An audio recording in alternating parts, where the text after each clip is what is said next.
이한주택TV입니다. 전북, 전주, 덕진구에 위치한 주택물건 한번 보려고 합니다. 가등기와 가처분 그리고 실제 소송까지 이뤄진 물건인데요. 대부업체 덕을 보게 되는 경우가 되겠네요. 그래서 한번 살펴보도록 하겠습니다. 자, 사건 번호는 202 타경 33475 물건이고 전북 전주시 덕진구 덕진동에 위치한 주택입니다. 주택. 토지와 건물 일괄 매각건이고 약 40평에서 50평 사이의 토지와 건물, 토지 건물 일괄 매각건입니다. 자, 소유자와 채무자는 동일하고요. 채권자는 대부업체입니다. 자, 최초 1억 5,991만 92만 1,760원. 아, 이거 뭐 이렇게 복잡하게. 아무튼 유찰이 됐고요. 2회차도 유찰이 됐고, 자, 현재 49% 가격인 7,836만 2천원으로 진행되는 물건입니다. 자, 매각 토지 건물 현황을 보면, 자, 토지 감정가만 해도 거의 1억 4천입니다. 아까 최저 가격이 7,800만 원이었잖아요. 그러면 거의 토지 가격만 해도 지금 최저 가격의 약 2배 정도가 된다라고 보시면 되고, 자, 건물과 나머지 뭐 제시외 건물 및 기타 다 합쳐도 얼마 되지 않아요. 그래서 대부분은 토지의 가격이다라는 거 확인이 됩니다. 임차 현황을 보면 허모모씨가 있는데요. 자, 말소 기준 권리보다 늦습니다. 전입일자가 늦어가지고 대항력은 없고요. 실제 보증금과 월세 해봐야 큰 차이가 없어서 뭐 실제 보증금 크지 않고 뭐 문제될 건 없을 것 같습니다. 자, 그리고 등기부 등본 현황을 보면 자, 근저당 2018년도 7월 2일 날 잡혀 있는 근저당이 말소 기준 등기가 되고요. 이후 모든 권리는 소멸이 됩니다. 소멸이 됩니다. 자, 근데 한눈에 봐도 가등기와 가처분 내용이 확인이 됩니다. 이 뭐 가처분 가등기 내용만 확인돼도 경매 입찰에서 주의가 상당히 필요하죠. 상당히 필요합니다. 자, 먼저 소유권 이전 청구권 가등기 내용을 보면 이 날짜를 먼저 볼게요. 같은 날 증여를 받는 그날 이 증여받은 물건을 얘한테 넘길 거다. 자, 김모모 씨에서 장모모 씨한테로 넘길 거다라고 해서 가등기를 같이 넣어 놓습니다. 자, 대부업체에서는 근데 이거 지금 이 가등기 이거 사회행위니까 요거 취소를 원인으로 하는 요 등기 말소 등기 청구권을 신청을 합니다. 가처분 신청. 가처분 신청을 하고 그리고 강제 경매를 요청했다라는 내용을 확인할 수 있어요. 자, 근저당 설정된 내용을 보면 볼게요. 자, 소유자가 아닌 아까 증여받으면서 성모모 씨에서 김모모 씨로 증여를 받으면서 증여를 받는 그날 여기 장모모 씨한테로 자, 가등기를 해놨었잖아요. 근데 채무도 이분한테 돼 있는 거지. 장모모 씨 앞으로 근저당이 설정돼 있다. 가족 관계로 예측이 되고요. 왜 이런 얘기를 했을까? 왜 이런 얘기를 했을까? 살펴보면 자, 먼저 일단 이전 소유자 김모모 씨 관련해서 대여금 사건이 진행이 되고 원고인 전북은행이 이깁니다. 자, 원고 전북은행의 승계인인 대부업체가 이제 이기게 되는 거죠. 그리고 해당 사건 이유로 경매가 진행되는 건인데, 자, 패소한 김모모 씨가 본인 소유의 토지 그리고 주택을 뭐 가족, 자녀로 생각됩니다. 자녀로. 자, 근저당뿐만 아니라 소유권 이전 가등기까지 설정하게 되죠. 어떻게 따지고 보면 김모모 씨가 본인이 부담해야 될 채무를 소유자를 변경함으로 인해 가지고 면피하려는 행위잖아요. 그래서 이런 게 사회행위잖아요. 사회행위. 자, 이거 사회행위다 해서 대부업체가 소송을 건 거예요. 그래서 일단 가처분 소송을 걸죠. 가처분을 걸죠. 그래서 부동산 처분 금지 가처분 인용이 돼요. 인용이 되죠. 자, 그리고 또 볼까요? 그리고 실제 이 사회행위 취소 관련돼 가지고 소송이 진행됐고요. 이 대부업체가 이깁니다. 원고 승. 원고 승. 이 말인즉슨 그러면 어떻게 됩니까? 일단 가처분 신청한 게 이제 이유가 없어집니다. 그죠? 자, 사회행위 인정을 해줬잖아요. 사회 인정을 해주고.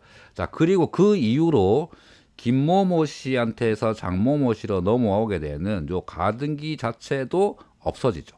사건이 해소가 되는 거죠. 그렇다면 소유권은 다시 나중에 예약 자체가 없어지니까 이 사람 앞으로 남아있게 되는 거죠. 계속 남아있게 되는 거죠. 요것도 없어지는 거고 또 요것도 없어지는 거고. 요렇게 없어지는 거죠.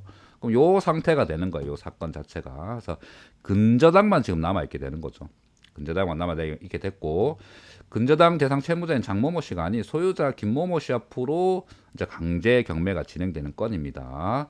그래서 비록 가등기와 가처분의 내용이 확인되는 물건이지만 뭐 경매 절차나 향후 낙찰 이후에 낙찰자가 소유권을 행사하는 데는 전혀 문제가 없는 물건이다라는 게 중요한 포인트가 되겠죠.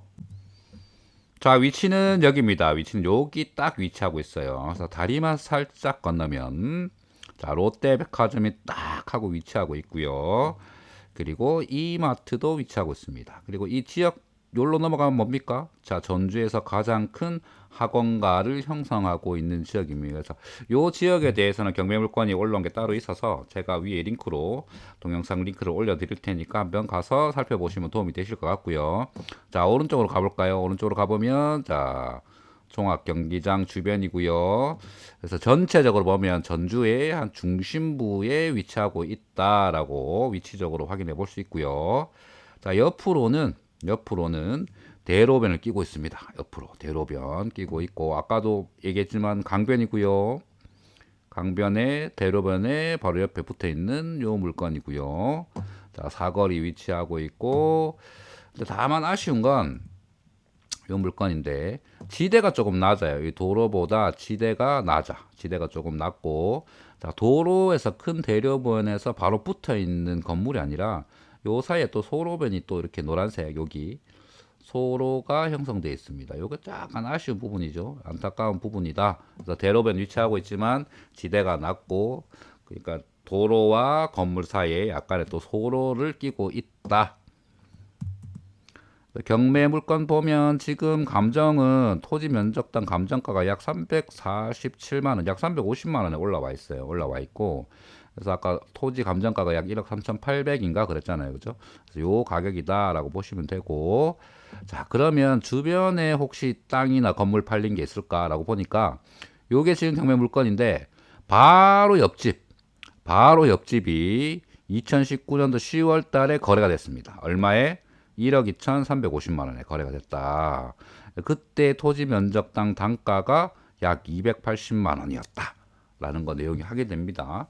그럼 아까 얼마에서 350대 280, 약 70만 원 정도 지금 더 높게 올라와 있다. 그러니까 19년도에 바로 옆집이 거래된 가격보다 70만 원 정도 면적당, 토지 면적당 70만 원 정도가 더 비싸게 올라와 있다. 감정가가 보시면 됩니다.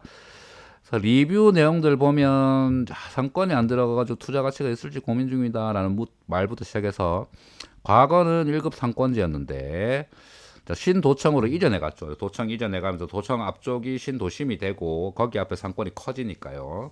그래서 분리된 건 맞습니다. 분리된 건 맞고, 자, 전북 최고 국립대학의 건재함과 종합경기장의 개발 이슈가 플러스로 될 거로 기대한다. 종합경기장 어떻게 될 건지 뉴스를 제가 클리핑 해놨으니까 이따 다시 한번 보시고요.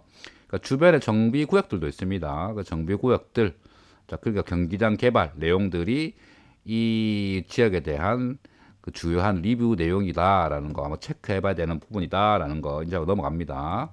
자, 위치를 보면 이래요. 왼쪽으로 아까도 얘기했지만 다리 건너서 롯데백화점, 이마트, 그죠?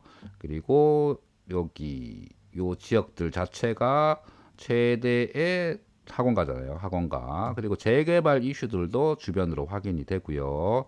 자, 위쪽으로 전북대학교 병원, 아래쪽으로 고속버스 터미널, 시외버스 터미널 이게 확인됩니다. 그리고 아래쪽에도 자, 주택 정비 관리 지역 이렇게 진행되고 있고, 자, 지적도를 보면 이래요. 여기가 위치고 여기가 빨간색 지역이 상업지역 아닙니까? 그죠? 여기가 전북대학교 앞 상권지, 여기 빨간색 보이는 게 아까 롯데백화점이랑 이마트 같은 부분이었고요. 여기 파란색으로 보이는 게 이제 애들 학원들 학군지라고 확인이 될 수 있죠. 그래서 그 중심에 위치하고 있다고 위치적으로 나쁘지 않는데 주의해야 될 부분들은 제가 말미에 다시 말씀을 드릴게요. 자, 전주 종합경기장 부지 개발 사업에 관련돼서는 구체적 윤곽이 나왔다고 합니다. 구체적 연각이 나왔고, 자, 2023년부터 진행된다. 그래서 뭐 테마 숲이라든지 뭐 백화점, 호텔, 뭐 컨벤션, 뭐 지하 주차장, 순환도로, 대중교통, 환승 시스템 이게 다 갖춰지려면 뭐 짧은 시간에 다 만들어낼 수 있고 구축할 수 있는 인프라 시스템은 아니네요, 그죠? 그렇게 확인할 수 있고 그 기대가 큰 만큼 또 이 시간이 타이밍이 안 맞으면 그죠? 그 효과를 못 누리는 게 이 지역이라는 거잖아요. 이게 잘 돼야 될 텐데라는 생각 좀 드네요.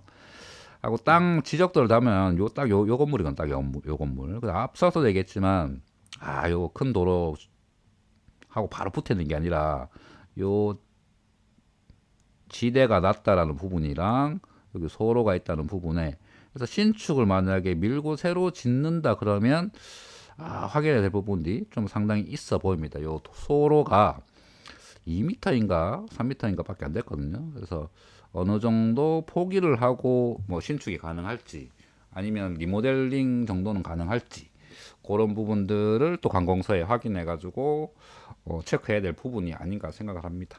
근데 지금 딱 보면 아파트들도 사고 팔기가 힘든 상황인 건 맞습니다. 아파트들도 사고 파는 게 힘든 상황이고 이제 상권도 살아 있어서 움직이잖아요. 그래서 한번 떠난 상권이 되돌아오진 않아요. 되돌아오지 않는다라는 부분. 그것도 인지해 두셔야 되고 그럼 이렇게 좋은 땅이고 좋은 위치라 그러면 아무리 뭐 그거 하더라도 1차, 2차 반가까지 떨어질 이유가 있었을까라는 것도 한번 짐작해 볼 필요가 있겠죠. 그래서 안고 있는 포텐셜도 분명히 있겠지만 또 안고 가야 될 리스크도 분명히 상존하고 있는 게 뭐 토지와 건축물, 주택에 관련된 내용이겠죠. 자, 요약하면 그렇습니다. 그럼에도 가격으로 보면 토지 감정가의 절반 정도밖에 안 되는 가격으로 진행되는 물건이다. 그래서 권리 분석상 이유 때문에라도 이렇게 유찰됐을 수도 있겠지만 그래도 웬간히 볼 줄 아는 사람들 같으면 이게 가등기 가처분의 내용들이 있지만은 따지고 보면 문제될 게 없다라는 게 확인이 되거든요. 확인이 되니까 그러니까 문제되는 내용은 없지만 반값으로 나와 있는 게 뭐 고민할 거리는 된다라는 부분 아니면 굳이 이런 거 내가 확신할 수 없는 어떤 거에 대해 가지고 무리수를 두는 것보다 요런 경매 물건은 요런 부분들을 체크해서 요런 부분들을 해결해 나갈 수 있는 부분이 있구나라는 부분들도 공부하는 차원에서만 봐도 저는 괜찮다고 봅니다.